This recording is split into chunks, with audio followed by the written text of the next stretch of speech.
Hello, Professor. My name is Everardo Ramirez Trejo, and today I'll be presenting my presentation, which is about Kyle Rittenhouse, who's also known as the Kenosha shooter.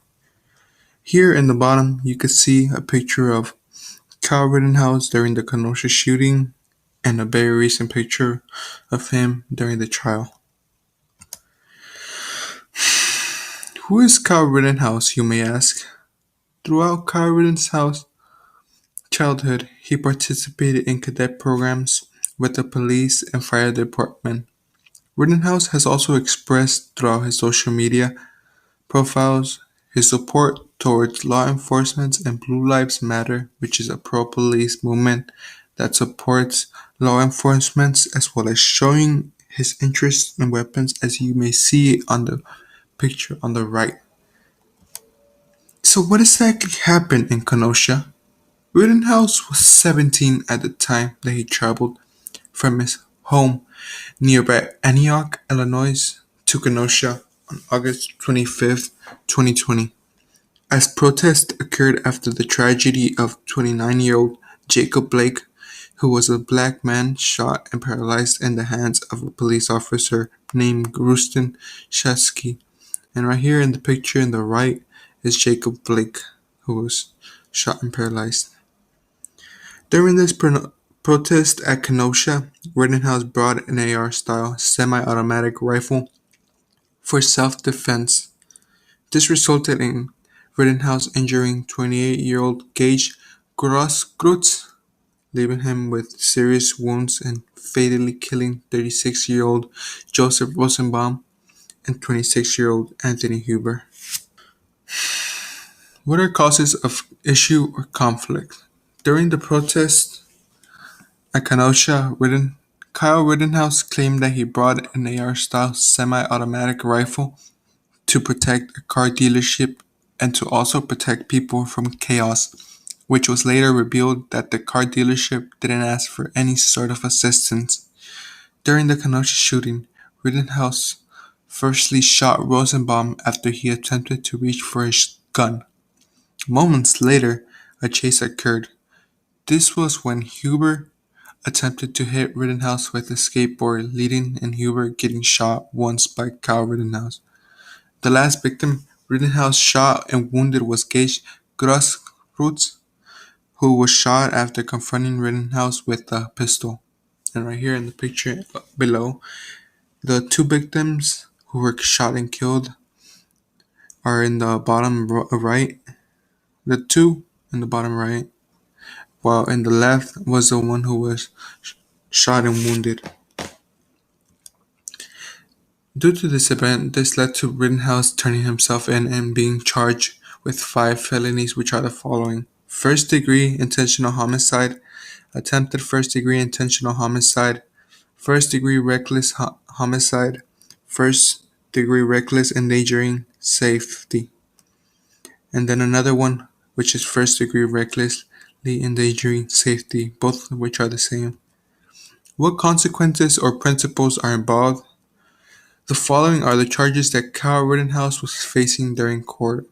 One of them is 2 counts of first-degree reckless homicide and also the use of dangerous weapons. This charge was happened after Kyle shot Rosenbaum, and this charge is punishable up to 12 and a half years in prison. The second count was charged after Kyle attempted to shoot an unidentified man who tried to attack Rittenhouse.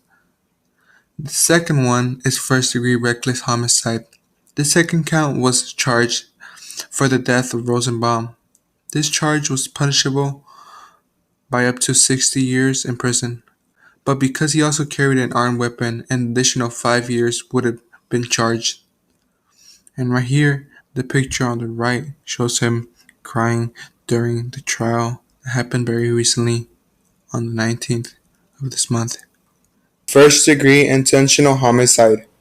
This third count was charged after the death of Huber. It was alleged that Rittenhouse aimed his weapon at Huber after Huber swung his skateboard at him. This charge would have been punishable by up to 60 years in prison. Number 4. Attempted first degree intentional homicide. This fourth degree this fourth count was charged after Rittenhouse shot Grafrotz in the arm. This charge carried it another 60 years. Number 5. Possession of an armed weapon under the age of 18. Due to Rittenhouse being in possession of a weapon during the Kenosha shooting at the age of 17, thi- this would have been a charge that he would have had to face, but during trial, it was later dismissed. Right here in the right, you can see a picture of him during trial. What measures have already been taken, you may ask? The trial of Rittenhouse, who is now an 18-year-old, began on November 2, 2021, more than a year after the shooting in Kenosha. During this trial, it was announced on November 19, 2021, that Kyle Rittenhouse was found not guilty of any of the counts he was charged that he faced during the Kenosha shooting. Due to Kyle Rittenhouse trial resulting in him being not guilty of all charges, it led to many unpleasant people who felt like justice wasn't served. And right here in the bottom, you can see Kyle Rittenhouse uh, on Fox News channel saying that all his charges, where he was found not guilty of any of them. Who and what are on either side? One side believes that Kyle Rittenhouse did not cross any state lines with a weapon and that he only shot both 36-year-old Joseph Rosenbaum and 26-year-old Anthony Huber in self-defense. This side also believes that Rittenhouse is a hero who was out there defending and protecting his community from break-ins and chaos. Not only do they believe that he served his community, but they also label Kyle as a hero because he shot and killed Rosenbaum, who was a convicted child molester. They lastly argue that Kyle Rittenhouse is not white or Caucasian, but rather he's Hispanic. And right here in the right, I decided to provide a picture that I found on Instagram by Costa Comics. Right here it shows on the top a terrorist, and then in the middle a thug, and then in the very bottom a complex individual with specific mental health issues who was kind to his neighbors. And then the text like lower, I couldn't read it, but it's obviously referring to Kyle Rittenhouse. While the opposing side believes that he got away with murder simply because he was white and that he should face charges due to him being in possession of a weapon at the age of 17, when obviously the state of Wisconsin allows you to open carry at the age of 21. Not only this, but he violated and ignored his curfew. The opposing side also believes that he should face time due to him killing two people and injuring the third. Lastly, they go as far to compare the Kyle Rittenhouse case with the case of Tamir Rice, who was a 12-year-old black man who was shot dead on scene, all because he held a toy gun. And also another case of Philando Castile, who told the police officer that he was licensed to carry and have a firearm in his vehicle but was shot in that moment.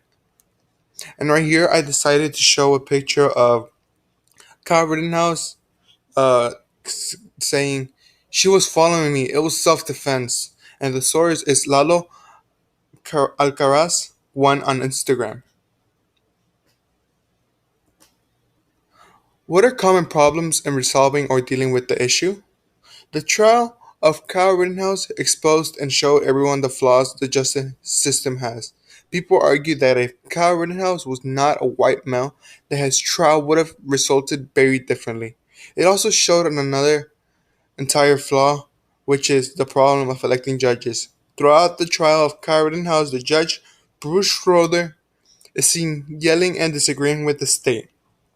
And right here, I decided to show a picture of him on the right of the judge. What are some proposed solutions, you may ask? While the liberals believe that they should give more money to the same Kenosha Police Department that chose not to arrest Kyle Rittenhouse, while in the opposing side, the communists believe that the only solution is revolution. This is because this means starting protests and gathering to voice their thoughts and frustrations about the Kyle Rittenhouse not bringing justice. And right here on the right, I showed a picture of Gage Grorroods, him raising his hand during a protest while his hand is obviously injured. Thank you so much for watching my presentation. I hope you enjoyed it.